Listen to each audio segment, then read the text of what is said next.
దేశంలో ఖాళీగా ఉన్న రాజ్యసభ స్థానాలకు షెడ్యూల్ విడుదలైంది.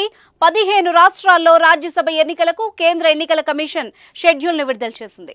మొత్తం 56 స్థానాలకు సంబంధించిన షెడ్యూల్ విడుదలైంది.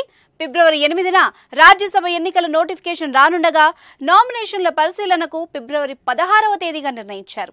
ఇక ఫిబ్రవరి 27న రాజ్యసభ ఎన్నికల పోలింగ్ జరగనుంది. పోలింగ్ జరిగే రోజు కౌంటింగ్ జరగనుంది. గజం కేవలం 500 రూపాయలతో 1210 గజాల భూమి కేవలం 6 లక్షలు మాత్రమే. తెలంగాణలో 3, ఏపీలో 3 స్థానాలు చొప్పున తెలుగు రాష్ట్రాల్లో మొత్తం 6 స్థానాలకు రాజ్యసభ ఎన్నికలు జరగనున్నాయి.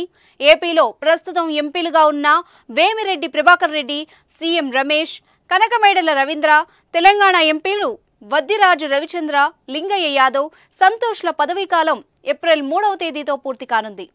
అత్యధికంగా ఉత్తరప్రదేశ్లో 10 స్థానాలకు ఎన్నికలు జరగబోతున్నాయి.